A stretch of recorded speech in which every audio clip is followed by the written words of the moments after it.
ಆರ್.ವಿ. ದೇಶಪಾಂಡೆ ಅವರ ಜನ್ಮದಿನಕ್ಕೆ ಶುಭ ಕೋರಿ ಹಾಕಲಾದ ಬ್ಯಾನರ್ನಲ್ಲಿ ಸಂಪೂರ್ಣ ಕನ್ನಡ.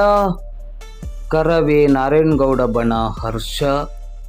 ಶಾಸಕರಾದ ಆರ್.ವಿ. ದೇಶಪಾಂಡೆ ಅವರ ಜನ್ಮದಿನದ ನಿಮಿತ್ತವಾಗಿ ನಿನ್ನೆ ಸೋಮವಾರ ದಾಂಡೇಲಿ ನಗರದಲ್ಲಿ ಸಂಪೂರ್ಣವಾಗಿ ಕನ್ನಡದಲ್ಲೇ ಶುಭಾಶಯಗಳನ್ನು ಕೋರಿ ಬ್ಯಾನರ್ ಹಾಕಿರುವುದಕ್ಕೆ ಕರ್ನಾಟಕ ರಕ್ಷಣಾ ವೇದಿಕೆ ನಾರಾಯಣಗೌಡ ಬಣದ ದಾಂಡೇಲಿ ತಾಲೂಕು ಘಟಕದ ಅಧ್ಯಕ್ಷರಾದ ಅಶೋಕ್ ಮಾನೆ ಅವರು ಹರ್ಷ ವ್ಯಕ್ತಪಡಿಸಿದ್ದಾರೆ.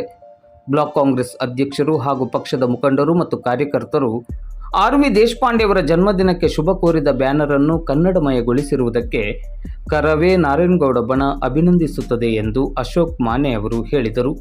ಈ ಸಂದರ್ಭದಲ್ಲಿ ಕರ್ನಾಟಕ ರಕ್ಷಣಾ ವೇದಿಕೆಯ ನಾರಾಯಣಗೌಡ ಬಣದ ದಾಂಡೇಲಿ ತಾಲೂಕು ಘಟಕದ ಪ್ರಧಾನ ಕಾರ್ಯದರ್ಶಿ ಸೈಯದ್ ಸಮೀರ್ ಉಪಸ್ಥಿತರಿದ್ದರು. ಸರ್ಕಾರ ಆದೇಶದಂತೆ 60% ಕನ್ನಡದಲ್ಲಿ ಮತ್ತು 40% ಆಂಗ್ಲ ಭಾಷೆಯಲ್ಲಿ ನಾಮಫಲಕ ಇರಬೇಕು. ಆದರೆ ದೇಶಪಾಂಡೆ ಸಾಹೇಬರ ಕಾರ್ಯಕರ್ತರು ಕನ್ನಡವನ್ನು 100% ಬಳಸಿದ್ದಕ್ಕೆ ತುಂಬ ಧನ್ಯವಾದಗಳು. ಹಾಗೂ ಬ್ಲಾಕ್ ಕಾಂಗ್ರೆಸ್ ಅಧ್ಯಕ್ಷರಾದ ಮೋಹನ್ ಹಲ್ವಾಯಿ, ಬಸರಿ ಗಿರಿಯಾರ್ ಮತ್ತು ರಾಜೇಶ್ ರುದ್ರ ಪಟೇಲ್ಗೂ ಕನ್ನಡವನ್ನು ಬಳಸಿದ್ದಕ್ಕೆ ತುಂಬ ಧನ್ಯವಾದಗಳು. ಮತ್ತು ಕಾರ್ಯಕರ್ತರಿಗೂ ನಮ್ಮ ಕನ್ನಡ ರಕ್ಷಣಾ ವೇದಿಕೆಯಿಂದ ತುಂಬ ಧನ್ಯವಾದಗಳು.